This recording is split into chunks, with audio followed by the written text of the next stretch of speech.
Una producción original de Invierne Corp y Ojo con STD. Migración sin metaverso. En esta nuestra alianza hemisférica con Benamérica, con la Escuela de Gobernanza Benjamin Franklin, con Reporte Confidencial, con el portal Sin Filtros de Mayor Petit y con la Red Global, en una producción de Invirne Corp, nosotros vamos a conversar con un venezolano meritorio en las primeras de cambio y exitoso, ya ustedes verán por qué. Se trata de Luis Roncayolo. Y nosotros lo tenemos con él porque se ha perfilado en una rama que es bien compleja, que es producir libros, escribir libros, que al fin y al cabo, en su momento, era el valor esencial de la buena ciudadanía y la gobernanza. La gente tomaba un libro y de alguna manera encontraba allí temas y contenidos que lo inspiraban a luchar, a conocer la historia, a escudriñar los hechos sociopolíticos y económicos. Y con la aparición de las redes, los libros físicos de alguna manera quedaron un poco relegados. Sin embargo, ustedes ven que Luis tiene allí atrás pues una biblioteca porque eso no puede desaparecer. No nos puede pasar lo que pasó en Alejandría. Con todos los cambios y las convulsiones que hay hoy día, los productos bibliográficos hay que preservarlos, hay que defenderlos y hay que seguir trabajando sobre ellos con bastante inspiración como la que Luis nos va a demostrar que ha tenido con dos libros, La estrella del Simurg y Las cuatro esquinas del tiempo. Y creo que está preparando otro. Entonces yo creo Hola, que José Antonio. es válido tenerte hoy aquí, porque me gustaría que de alguna manera a la audiencia le desmenuzaras un poquito el contenido de cada uno de esos libros. ¿De dónde te provino la fibra de escritor? Primero que nada, con la edad que tú tienes, pues tener dos libros y preparando un tercero, de verdad que para mí tiene una significación especialísima. Yo tengo 50 años de ejercicio periodístico y lo que he escrito son cuartillas. No me he sentado a escribir un libro, pero sí hay muchos colegas que también lo han hecho. Y yo creo que sí está en esas piezas, los libros, el fundamento del hombre como valor, ¿no? Porque queda huella, quedan registros importantes, quedan investigaciones, quedan contrastes, quedan comparaciones históricas. Y yo creo que tus dos libros, algo de eso encierra. Háblame primero que nada de La estrella del Simurg. Yo no sé cuál fue primero de los dos, si las cuatro esquinas del tiempo o este.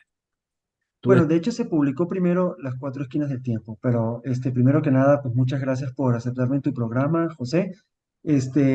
Yo encantado pues de estar en compartir este espacio contigo, pues pasar tiempo contigo platicando Yo soy venezolano, crecí en Venezuela, pero tengo ya 12 años en México y muchos de los modismos de México se me han pegado, pues, ¿no? Incluso tengo amigos que dicen que yo ya hablo como mexicano, aunque ningún mexicano crea bueno, lo mismo. Pero, pues, nada más por si resulta pero la extraño, transculturación no es mala, es eh, que es es necesaria. necesaria porque uno se muda para un nuevo país que tiene nuevos criterios, nuevas, modos digamos, reglas de conducta. Y si uno quiere poder integrarse en esa sociedad y ser aceptado, pues uno tiene que modificarse un poco, ¿no? Transformarse y uno termina siendo como un punto intermedio allí entre los El yo orígenes. y el yo y el entorno. Exactamente. Y como esa síntesis, ¿no? Es de alguna manera a lo que uno llega, ¿no? Incluso cuando empecé a escribir, me planteé ese problema de, bueno, pero voy a escribir y cómo voy a escribir muy venezolano, voy a escribir mexicano, voy a escribir ¿qué necesito, no? Un español internacional.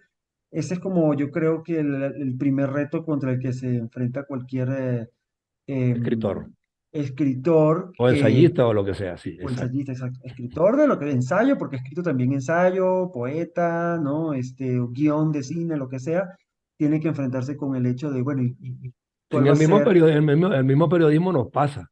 Yo a través de las Claro. redes tengo que hablar un lenguaje que sea neutro en la medida de lo posible y que se corresponda con lo que cada quien maneja como lenguaje para que me entiendan, ¿no? Entonces, de hecho, tenemos que nutrirnos de todas esas fraseologías, modismos y una cantidad de cosas para que el producto llegue y sea comprendido en cualquier escenario, ¿no? Claro, claro. Déjame nada más, ver si tú estás escuchando los ladridos de los perros No, o no, no. no. ¿No? Estamos Ah, bien, perfecto. estamos bien. El micrófono lo tapa. Ok. Sí. Me preguntaste de mi novela La estrella del Seymour. Esa se publicó en el 2021. Déjame, te la consigo aquí para mostrarte la portada. Ok, Déjame ver, la tengo.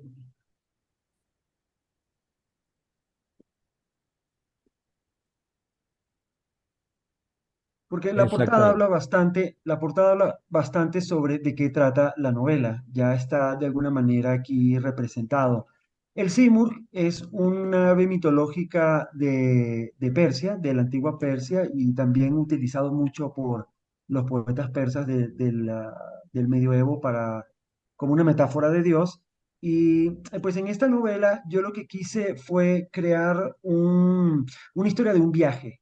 El protagonista es uno de esos viajeros musulmanes de la Edad Media que abundaron y que redactaron diarios que hoy en día los historiadores utilizan para conocer esa época.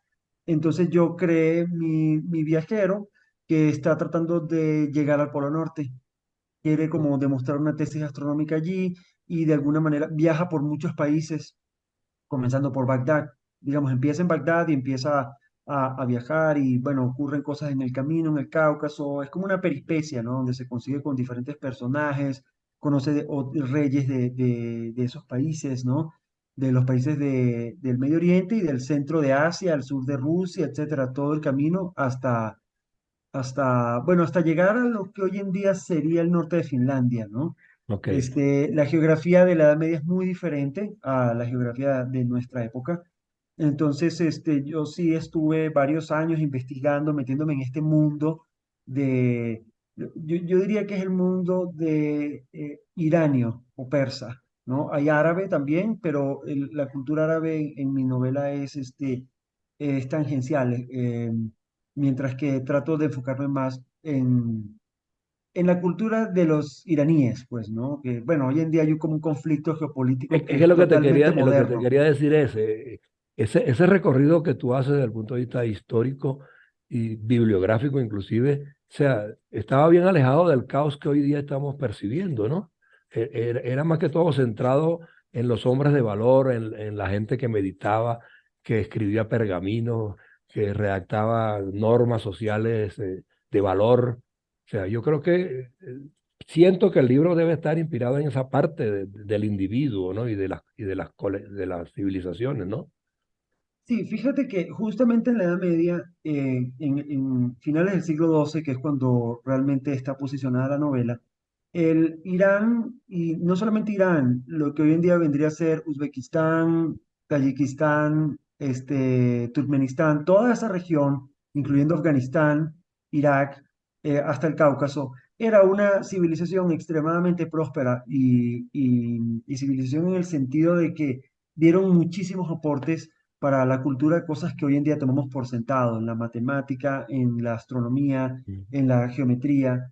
Los avances son notables, digamos, y el aporte de ellos trascendió lo que nosotros recibimos de la cultura griega. Entonces, Exacto. hoy en día como que la cultura griega es vista como de la madre de toda la civilización y luego a la modernidad brincamos, ¿no? El Renacimiento, pero es una visión totalmente errada porque en la Edad Media la cultura la preservó y la expandió la civilización islámica, y los persas en particular y los iranios en particular tuvieron una participación muy importante en este desarrollo. Y Europa retoma a los griegos a partir de los textos escritos en árabe. Ya. Entonces, es hasta más o menos como el siglo XIX que empieza a traducirse Aristóteles de la lengua original en griego, pero hasta entonces todos los textos de Aristóteles y de Platón y todos ellos eran originarios del árabe. No estoy seguro de Platón, creo que de Platón siempre tuvimos como traducciones de latín, ya digamos, de la época del Imperio Romano, pero el punto es que ocurrió algo en la civilización irania y es que las conquistas de los mongoles causaron una devastación de la cual creo que les costó siglos recuperarse. Entonces, las conquistas del Gengis Khan, pues todo el mundo las conoce. A mediados del siglo XIII, los mongoles penetran en Afganistán, llegan hasta Pakistán, hasta la India, y se meten, destruyen Bagdad y bueno, casi llegan a Jerusalén. claro, Esa devastación es tal que la civilización que ahí existía desapareció. Bueno, desapareció, permaneció como dormida por un par de siglos hasta que se renueva, pero se renueva en condiciones muy diferentes. claro. Entonces, lo que hoy en día nosotros vemos es drásticamente distinto a lo que, a esa civilización que existió en la Edad Media. Entonces, cuando yo empecé a investigar sobre ese tema, quedé fascinado de que existiera esto, de que hubiera existido. Y, y en nuestra lengua, en español, es poco lo que se escribe, o es Pero poco el interés. menos mal que tú lo estás mencionando, en ese recorrido que tú haces indagando, investigando y siguiendo la pista de estos eventos históricos, eh, aterrizaste, por ejemplo, en el momento en que España estuvo dominada durante casi 500 años por esas culturas. Fíjate, es mencionado en la novela, pero el personaje nunca se va hasta allá. Yo escribí una serie de artículos en el papel literario, que estoy seguro que tú debes conocerlo, el Sí, papel literario el nacional. en el Sí, Nacional, donde, bueno, hago digamos, abordo el tema de la España islámica, pero a través de los cristianos que peregrinaron hacia allá, hacia Toledo, los judíos que vivieron en España y que tuvieron que huir, mucha gente le atribuye a los reyes católicos haber expulsado a los judíos, pero primero fueron expulsados por el régimen fundamentalista de los almohades, que sí, era un régimen islámico. Es el primer momento en el que los judíos españoles fueron expulsados y también los musulmanes de la época de Averroes, ¿no? claro. Este, es un tema que me gusta mucho, la España de esa época es fascinante, y bueno, porque ellos preservaron gran parte de la civilización cuando Europa estaba perdiendo, digamos, estaba como sumida en un atraso cultural de varios Exacto. siglos, Sí, ¿no? sí, La época en la que París era una aldea en una islita en el Sena, Córdoba era una ciudad espléndida, llena de centros de cultura y de desarrollo y de ciencia. claro. Entonces, sí me interesa ese tema, aunque no es tocado en la novela. Ok.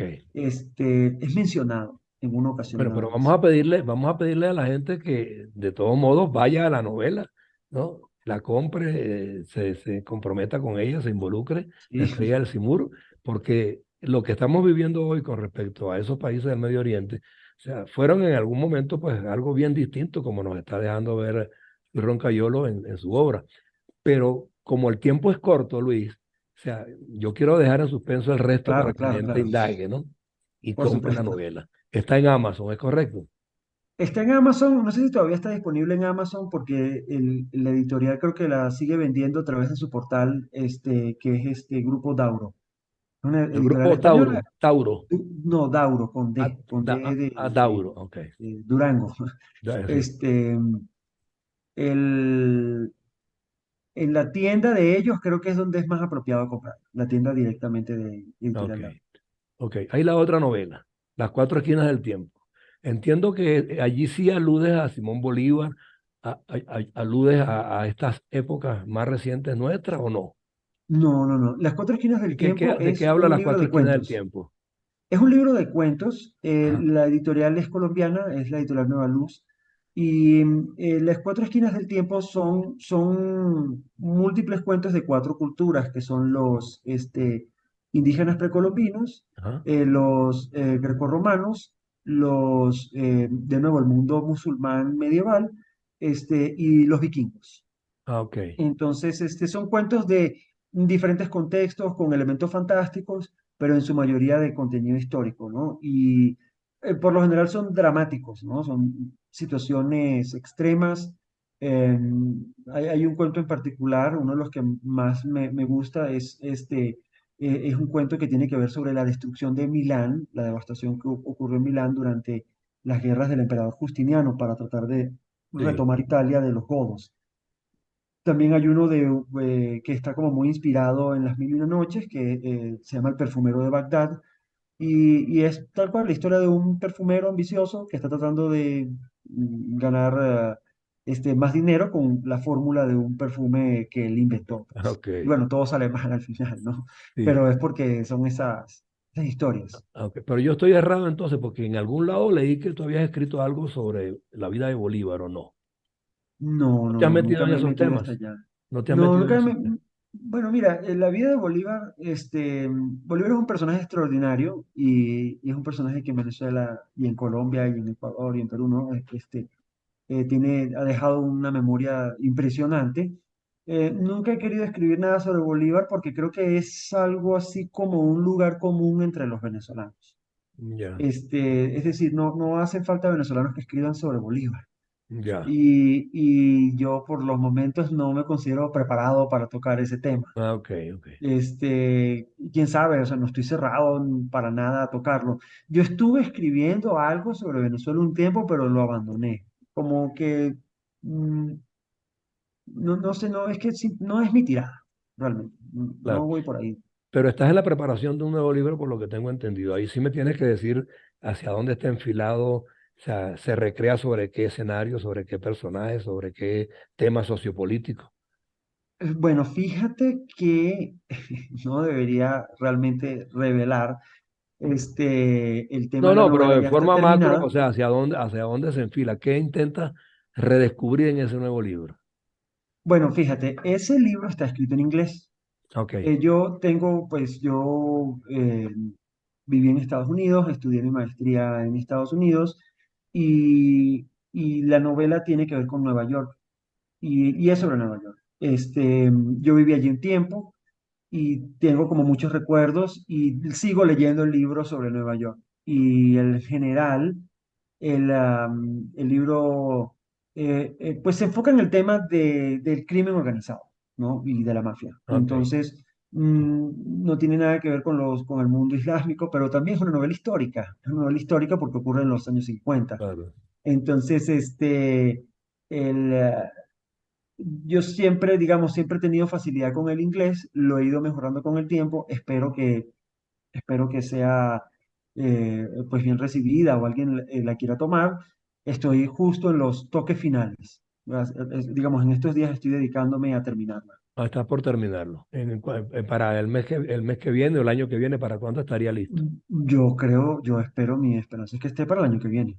Ok, ¿qué nombre? ¿Ya tiene un nombre concreto o Sí, todavía pero no? no, No lo no, puedes es muy revelar. pronto todavía, No lo muy puedes pronto revelar. todavía. Ok, ok, Sí, no, no sí, importa. Pero en su momento lo revelarás por aquí también, porque vamos a seguir conversando contigo cada vez que podamos. claro, claro. Tu bagaje cultural, la inspiración que tienes es tan multifacética y como venezolano, pues yo creo que eso tenemos que ponerlo de realce. Y nosotros en esta plataforma de Radio Victoria o con eso Televisión eh, tenemos ese propósito de ser pedagógicos, de ser académicos. Hemos creado algunas alianzas con muchos grupos profesionales venezolanos que están fuera también teniendo éxito en distintas disciplinas. Y el área editorial no nos es ajena. Por el contrario, creo que inspiraría a muchos más, ¿no? A los venezolanos a ser exitosos, a ser ejemplares, a hacerse respetar, a que les den la valoración que tienen, porque la camada de venezolanos que ha salido con credenciales universitarias es grande y está siendo reconocido en todos lados. Pero yo quiero destacar un detalle, no sé si tú me lo permites, Claro. que tú tienes un linaje, ¿no? Que es Telman Urgüelles y Malena Roncayola. Son dos venezolanos también de excepción, cineastas, que en sus trabajos igual recogen y ponen de manifiesto temas que a veces unos son polémicos, otros son aleccionadores. Y lo pongo de relieve porque yo siento que de alguna manera de ellos tomaste y asumiste tú, pues, el prepararte en estas lides, ¿no? Que son bien exigentes, que son polifacéticas, ¿no? Y que no es fácil manejarlas si uno no tiene amplitud de mente, tú la tienes y me lo has demostrado. De ellos tomaste algunas herramientas, algunas inspiraciones para escoger este campo, de poner en el papel, como hacen ellos igual en los libretos de sus producciones cinematográficas. O sea, estos temas tan complejos y de tanta diversidad, Claro, indudablemente. Mira, porque los quiero valorar de manera muy particular en esta entrevista contigo, porque es bueno que la gente sepa que yo creo que en la familia está el factor fundamental que fortalece la inspiración y la lucha por buena ciudadanía. Y quiero poner de manifiesto eso. Y tú eres un buen ciudadano, tus papás también, y, Espero, espero serlo. y a Pago mis to- impuestos. yo resalto eso por la misma razón, pues. ¿Ok? Claro, claro, fíjate, no, no, mira, es indudable que la influencia de los padres sobre uno es fundamental para el desarrollo de una persona a nivel personal, intelectual y moral, ¿no? Luego, hay hijos que no se parecen a sus papás, pero yo creo que yo soy uno de los que sí se parece, Sí. porque ellos son cineastas, fueron cineastas desde los 70, es un arte muy difícil, muy complicado porque requiere de muchos recursos, de muchas Mm, personas y muchas voluntades. me- Yo he escrito guiones para cine, todavía se están moviendo, todavía ok. no son películas. Eso no lo sabía. Ah, sí, sí, estoy escribiendo guiones para cine y tengo plan de escribir más. Es que sí me gusta. El tema es que, bueno, ellos son escritores también de guión de cine, pero con el objetivo, como en Latinoamérica ocurre mucho, ¿no? Que los directores luego son los escritores de sus propios guiones, Sí. porque quieren contar sus propias historias, ¿no? Y que es diferente a cuando la industria, bueno, digamos, cuando el cine se convierte en una industria, donde entonces es como una fábrica donde tú tienes el Es guionista que distinto, va a hazme hacer. esto por encargo, no. O sea, es diferente. Exacto, claro. Exactamente, en Latinoamérica todavía el cine tiende a tener mucho esa vena artística. Mi hermano, por ejemplo, Juan Uriel, el que ha hecho cortos, documentales y se está moviendo en su carrera de cine, nosotros a veces también colaboramos, Claro. porque tiene sentido, ¿no? Y como hijos de Telman y Malena, pues obviamente tenemos esa vena artística y pues yo crecí en una casa donde había una biblioteca, donde había Claro. libros, Claro. entonces siempre aprendí a apreciarlos.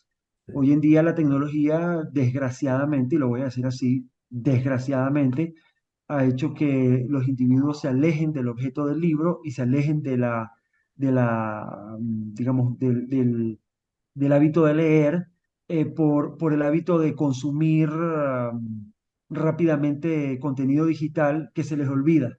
Me explico, ves un rato, te entretienes y luego se te Sí. olvida y estamos como creando esta sociedad de gente que está todo el tiempo entretenida con contenido que no tiene valor espiritual. Exactamente, la fugacidad del mensaje hoy día es tal y de tal naturaleza y tan diversa, pero al mismo tiempo tan fatua, que lo verdaderamente esencial se pierde, ¿no? Y en los libros no, en los libros quedaba registrado y queda y seguirá, habrá de seguir quedando registrado. Esa época tendrá que volver, no sé de qué manera, para que los libros prevalezcan por encima de este tipo de contenidos tan ligeros y tan de ocasión, ¿no? Pero tú estás en México. Escogiste México en el momento que escogiste radicarte aquí porque había algo de eso en cuanto a la creación y la producción de contenidos. Eso te llamó la atención porque México tuvo un cine que vamos a decir que tenía una característica muy particular, muy regionalista, ¿no? Pero al final se transformó también en un potencial de mercado importantísimo. ¿Qué te trajo a México y por qué ya tienes 12 años? Bueno, México, primero, yo, como tantos venezolanos, buscando oportunidades, salgo de Venezuela e intento en Estados Unidos. Pero yo estuve en Estados Unidos en una época donde, bueno, acababa de ocurrir la crisis económica del 2008 y 2008, 2009, 2010, 2011, todo eso estaba, digamos, las oportunidades estaban complicadas y el sistema migratorio es muy hostil, o en Sí, general era muy hostil al extranjero, ¿no? Era como que, bueno, ya estudiaste, ya pagaste, ya te puedes ir. sí. Y yo, digamos, estaba como en ese dilema bueno, si me quedo aquí en Estados Unidos me va a costar mucho trabajo porque voy a tener que probablemente abandonar mi carrera, bueno, por muchos motivos, ¿no? Que tienen que ver con su sistema legal migratorio. Pero en Estados Unidos tuve la fortuna de conocer y hacer muchos amigos de México.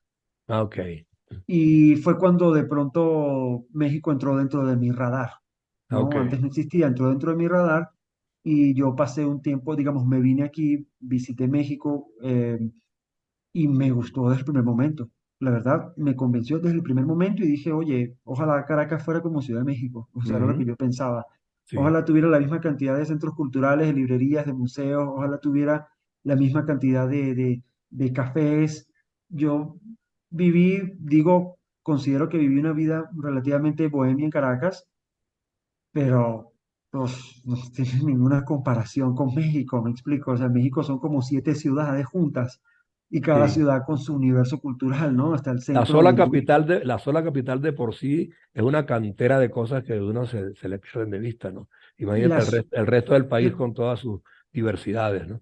la sola Ciudad de México es un universo. Sí, Es un universo. Y, es un y universo. luego, cuando en México empiezas a conocer gente que es de la provincia y te das cuenta que en México como país son como 3 países, Sí, señor. 3 o 4 países, entonces dices, oye, entonces empiezas a visitar esas provincias y empiezas a decir, la riqueza de este país es inagotable. Inagotable. Voy para el norte, conozco un país, voy para el centro, conozco otro país al Es otra sur, cosa, voy para el sí. Yucatán, ¿qué está pasando, no?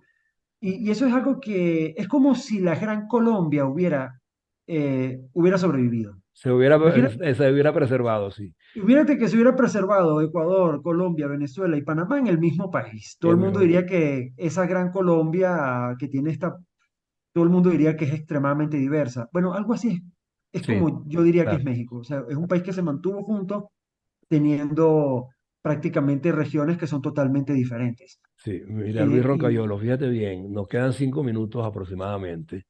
Y de tu permanencia en México, yo he sabido que te has dedicado también a formar talentos y a inspirar a la gente a que busque estas vías de expresión que tú has tomado como tuyas para aprender a dejar testimonios buenos. Y creo que estás dedicado a organizar talleres para la escritura.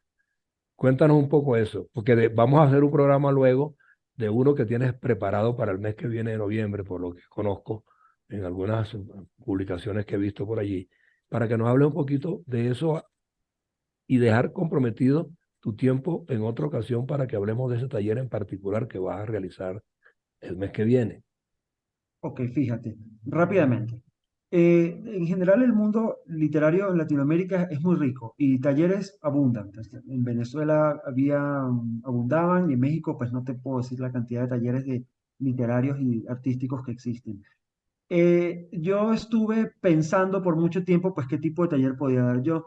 La mayoría son de autores que ya son muy conocidos y reconocidos en Latinoamérica, ¿no? Los talleres sobre Borges, los talleres sobre Cortázar, incluso los de Albert Camus o los de Dante, Virgilio, Homero, digamos, es como lo clásico.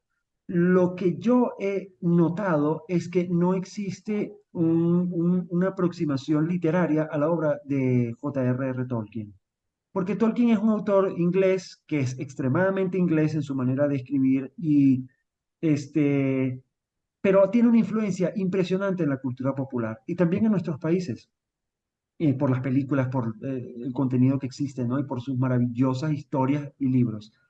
Yo caí en esta pasión por Tolkien, me dejé enamorar por su obra tan vibrante y tan variada y tan llena de cosas y tan creativa.